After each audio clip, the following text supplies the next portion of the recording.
अभी हम लोग देखेंगे कैसे हम लोग कंस्ट्रेंट को यूज करते हैं रिवेट में। बहुत ज्यादा इंपॉर्टेंट चीज है और बहुत ही अच्छी चीज है, ठीक है ना। आप बहुत अच्छी तरीके से काम कर सकते हो इस चीज। लेट्स से मैं यहाँ पे जूम करता हूँ इस यूनिट पे। ये प्लान अपन ने पहले बना रखा था, ठीक है ना, उसी के अंदर मॉडिफिकेशंस किए हम लोगों ने ना। लेट्स से हमारे पास ये डोर है, ठीक है ना। मैं इस डोर पे क्लिक करता हूँ।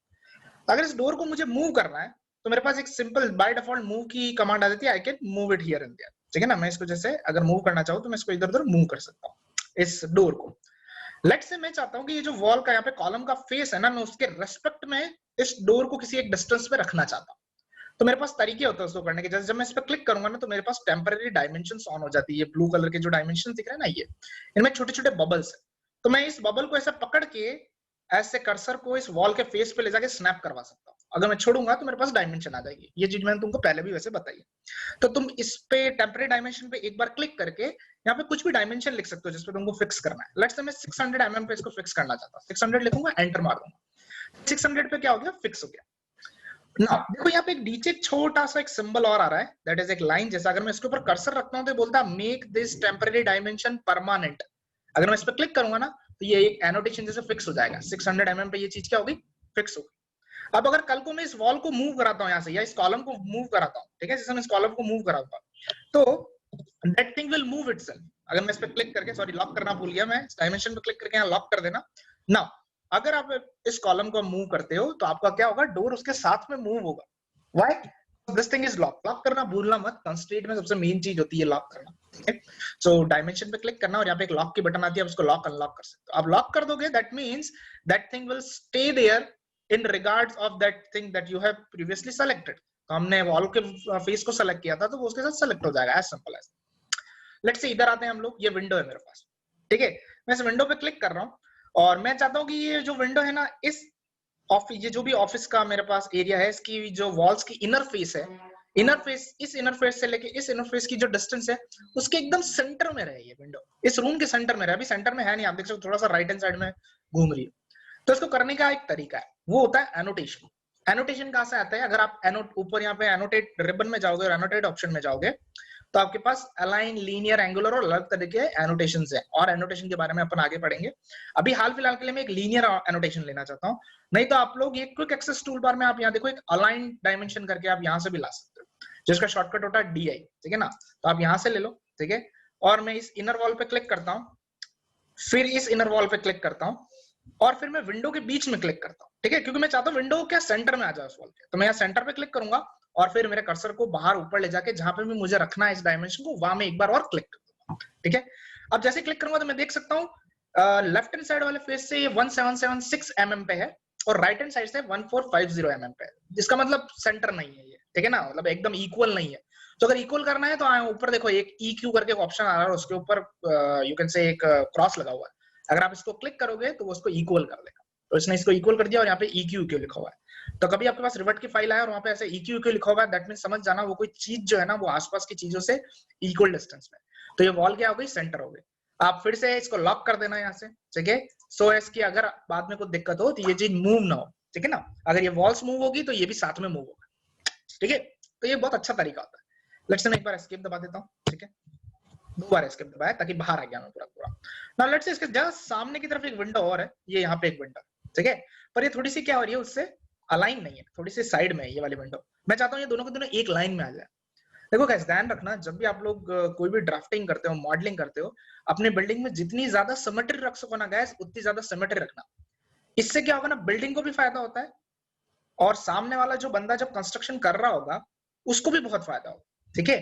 क्योंकि अनसिमेट्रिकल चीजें ना इतनी ज्यादा चलती नहीं। आप लोग सिविल इंजीनियरिंग पढ़ रहे हो, यू नो कि स्ट्रेस कैसे ज्यादा चेंजेस हो जाती है, किस हिसाब से डिस्ट्रीब्यूट नहीं हो पाती अच्छे से, है ना। भले आप विंड की बात करो, अर्थक्वेक की बात करो। सो मेक श्योर कि आप लोग क्या करो, आपकी जो ड्राफ्टिंग है उसको जितना कोशिश हो सके सिमेट्री रखना। लेट्स से मैं यहाँ पे ये जो विंडो है इसके जस्ट सामने वाली विंडो, इन दोनों को एक लाइन में करना चाहता हूँ। तो इसको कैसे करूंगा, इसमें हमारे पास एक कमांड आती है, यू कैन से मॉडिफाई कमांड होती है, अलाइन, ठीक है, बहुत इंपॉर्टेंट होती है। मॉडिफाई में जाना, ऊपर पैनल रिबन में हमारे पास, and then we are having align option here. Modify के अंदर ये रहा अलाइन। मैं अलाइन पे क्लिक करूंगा तो ये पहला पॉइंट पूछेगा किसको अलाइन करना है आपको। तो लेट्स से मैं इस विंडो के सेंटर लाइन से एक चीज को अलाइन करना चाहता हूँ। अलाइन करना मतलब एक किसी एक रेफरेंस में उस चीज को मूव कराना, यू कैन से, और एक सेम वे में मूव कराना, ठीक है। मतलब एक के पीछे एक, लाइक समथिंग लाइक दिस। तो लेट्स से मैं इस विंडो की सेंटर लाइन को सेलेक्ट करता हूँ और फिर ये दूसरा पॉइंट मांग रहा है, तो मैं दूसरा करवाना चाहता हूँ इस विंडो की सेंटर लाइन को। तो इस विंडो की जैसे सेंटर लाइन पे क्लिक करूंगा, आप देखो ये विंडो मूव हो गई और ये दोनों एक सेंटर लाइन में आ गए। यहाँ पे एक ब्लू डैश लाइन आ रही है जो कि इनका सेंटर लाइन डिनोट कर रही है। यहाँ पे एक लॉक की बटन है, उसको क्लिक कर दो ताकि ये लॉक हो जाएगा। ठीक है, 2 बार एस्केप दबा दो ताकि कमांड से बाहर आ जाओगे। अब ये दोनों का क्या हो गया है, एक दूसरे के साथ क्या हो गया है, संगम हो गया है। अब ये कभी भी इधर उधर मूव नहीं होगी। ठीक है, अगर जैसे लेट्स से मैं इस विंडो को मूव कराता हूँ या मैं इस विंडो को मूव कराता हूँ, ठीक है, जैसे मैंने इस विंडो को इधर मूव कराया, ठीक है, समथिंग लाइक दिस, तो ये मूव होगी ही नहीं। Why? Because they are locked. और दूसरी बात, हमारा जो EQ है वो अभी लॉक है, तो ना तो ये मूव होगी और ना ये मूव होगी। ठीक है, तो ये बहुत अच्छा तरीका होता है आपकी चीजों को लॉक करना। अगर आप लेट्स से अनलॉक करना चाहते हो तो you can make it unlock, और अनलॉक कर दोगे तो फिर वो उस हिसाब से मूव होगी। ठीक है ना, तो वैसा बार अनलॉक क्यों करना बेफालतू। ठीक है, हमने किया ही उस चीज के लिए। तो इस तरीके से आप क्या कर सकते हो गाइस, चीजों को क्या कर सकते हो, कंस्ट्रेंट दे सकते हो। कंस्ट्रेंट देना इन द सेंस आप उसको फिक्स कर दिया कि तू भाई यहीं रहेगा, इसके अलावा कहीं नहीं जाएगा। ठीक है, और एग्जांपल देखते हैं।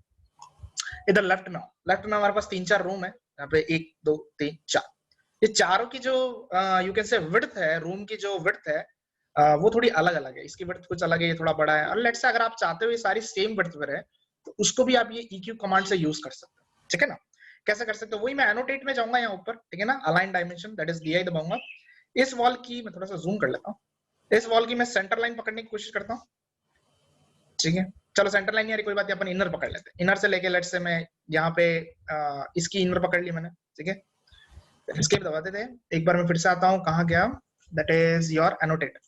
एनोटेट में जाके यहाँ पे ऊपर ऑप्शन बार में देखना, we are having wall centre line, wall faces, centre of core, faces of core and all that. मैंने अभी वॉल फेस सेलेक्ट कर रखा था, इसमें सेंटर लाइन नहीं आ रहा था। आप वॉल सेंटर लाइन पकड़ लेना, अब सेंटर लाइन आ गया देखो। ठीक है, सेंटर लाइन से इस वॉल का जो पास वाले रूम का वॉल है उसका सेंटर लाइन। ठीक है, और मैं इधर क्लिक कर लूंगा। सिमिलरली यहाँ से भी मैं एक और डायमेंशन ले लूंगा। ठीक, ये एक और ऐसे, सिमिलरली इस रूम का इस रूम से, ठीक है, और सिमिलरली इस रूम का इस रूम से। So now we are having you can say a bunch of options here कि मेरे पास ये सारी चीजें क्या है, सेम। और दूसरा तरीका होता है, मैं आपको बताता हूँ, कंट्रोल Z कर देता हूँ। ठीक है, और इनका एनोटेशन करने का एक तरीका बताता हूँ, दैट इज आपने फिर से वही एनोटेट में गए आप लोग DI से, ठीक है, या क्विक एक्सेस टूल बार से सेंटर लाइन सेलेक्ट किया, यहां से यहाँ पे क्लिक किया। ठीक है, और फिर आपने ऐसे आप कंटिन्यूस क्लिक करके भी जा सकते हैं। समझ रहे हो मेरी बात, मतलब एक कंटिन्यूस क्लिक करके जाते रहो और फिर लास्ट में जाके भी चीजों को निकाल सकते हो। फिर से देखना बताता हूं मैं, कैंसिल कर देता हूँ, कंट्रोल Z कर देता हूँ। इसमें गए, यहाँ पे क्लिक किया। ठीक है, अब आ गया 2628। आगे मत ले जाओ इसको, कर्सर को बढ़ने दो, आगे आगे ले जाओ, फिर यहाँ क्लिक करो, फिर आगे क्लिक करो, फिर आगे क्लिक करो। अब हमारे पास सारी एनोटेशन आ गई, इनको जिधर भी डालना है आप उधर डाल सकते हो। लेट्स से मैं यहाँ जाके डाल देता हूँ, और ध्यान से याद करना, इसको ऐसा करोगे तभी आप इक्वलाइजेशन कर पाओगे। तो लेट्स से मैं यहाँ क्लिक कर देता हूँ। ठीक है, अब मैंने यहाँ क्लिक कर दिया। अब देखो सारी डायमेंशंस क्या है, रूम की अलग अलग है। इसकी 2628 है, इसकी 4320 mm and so on. Same आगे EQ की बटन आ रही है, जैसे मैं EQ पे क्लिक करूंगा मेरे सारे रूम अपने आप को एडजस्ट कर लेंगे इक्वल डिस्टेंस। नाउ सर अब ये EQ लिखा हुआ आ रहा है, हमको तो देखना है कि कितनी चीज है ये। तो कोई बात नहीं, एस्केप दबा दो एक बार, फिर से एक बार एस्केप दबा दो, और अब फिर इस एनोटेशन को क्लिक करो। ठीक है, जैसे एनोटेशन को क्लिक करोगे, प्रॉपर्टी के अंदर यहाँ पे आ रहा है इक्वलिटी डिस्प्ले, यहाँ पे लिखा है इक्वलिटी टेक्स्ट, वो भी आपको टेक्स्ट दिखा रहा है। अगर आपको टेक्स्ट नहीं देखना है तो यहाँ पे क्लिक करो और आप लिखो वैल्यू और अप्लाई करो। ठीक है, तब आपको वैल्यू दिखा देगा। वैल्यू मतलब वो सारे रूम कितने कितने हैं, 3,444 mm के सारे रूम क्या हो गए, एडजस्ट हो गए। तो देखो कितना आसान तरीका होता है अपना वॉल जॉइंट्स को यूज करना, सॉरी कंस्ट्रेंट्स को यूज करना, और आपकी ज्योमेट्री को एक सिमेट्रिक वे में बनाना बहुत इजी हो जाता है। ठीक है ना, इन चीज से तो आपको चीजें पकड़नी पड़ेगी जिसके रेस्पेक्ट में आप लोगों को अलाइन करना है या आपको उनको इक्वलाइज करना है। तो मैंने जैसे यहाँ पे सेंटर लाइन के रेस्पेक्ट में किया, वहां पे 2 विंडो को किया और एक डोर को उस वॉल के फेस कॉलम के फेस पे किया। तो आपको ऐसा पता होना चाहिए। ठीक है, एक लास्ट एग्जांपल और देख लेते हैं फटाफट। जैसे यहाँ पे ये डोर्स देखो, ये जो डोर है ना, ये 150 mm के ऑफसेट पे है इस वॉल से।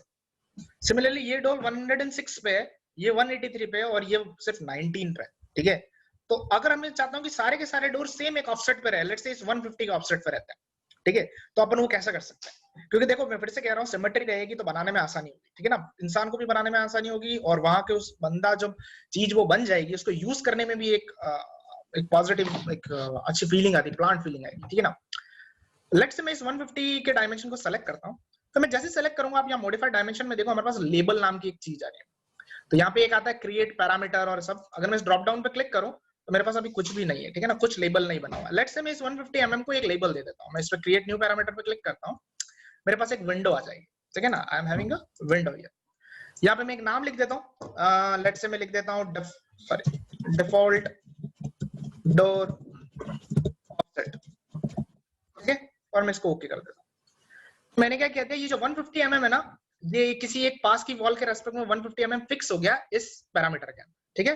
अब मैं लेट से बाहर डीसेलेक्ट कर देता हूँ, कहीं भी खाली जगह पे क्लिक कर देता हूँ, डीसेलेक्ट हो जाएगा। अब मैं बाकी के सारे ऑप्शंस को सेलेक्ट करता हूँ, इसको सेलेक्ट करता हूँ, कंट्रोल दबाता हूँ, 183 वाले को सेलेक्ट करता हूँ, कंट्रोल 19 वाले को सेलेक्ट करता हूँ, तीनों सेलेक्ट है। अब इन तीनों को मैं चाहता हूँ कि मैं उस लेबल में डाल दूं, कौन सा वाले लेबल में, 150 में। तो यहाँ पर मॉडिफाई में आओ, लेबल के अंदर देखो हमारा डिफॉल्ट डोर ऑफसेट आ गया, मैं जैसे इस पर क्लिक करूंगा वो सब 150 150 150 पे चले गए, ठीक है।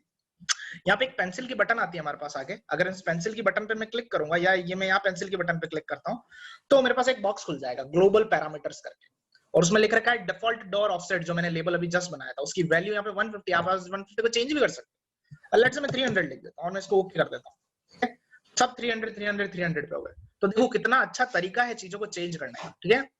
मतलब आप इजीनेस से सारे डोर को एक किसी पॉइंट पे ऑफसेट कर सकते हो। ये बहुत इजी तरीका होता है जब आप कोई घर बना रहे हो, या जैसे लेट्स से आप कोई स्कूल बना रहे हो, या कोई इंडस्ट्री डिजाइन कर रहे हो, कोई ऑफिस प्लेस डिजाइन कर रहे हो जहां पे सिमेट्री होती है, ऑफिस पास पास में होते हैं, क्लासरूम्स पास पास में होते हैं, स्कूल कर रहे हो, ऐसा कुछ कर रहे हो, हॉस्पिटल कर रहे हो, तो it is going to be very useful there, ठीक है ना। तो आप वहां पे इस चीज को बहुत आसानी से यूज कर सकते हैं। तो ये अपना था वॉल कंस्ट्रेंट यूज करना, ठीक है ना। वॉल कंस्ट्रेंट को कैसे यूज कर सकते हो और किस तरीके से आप बिल्डिंग को फिक्स कर सकते हो, बिल्डिंग के एलिमेंट्स को फिक्स कर सकते हो, आपकी ज्योमेट्री को आप सिमेट्रिक बना सकते हो, ठीक है ना, वो मैंने आपको यहाँ पे बताया। खुद प्रैक्टिस करना इस फाइल को लेके और मेरे को बताना अगर कहीं कुछ प्रॉब्लम है।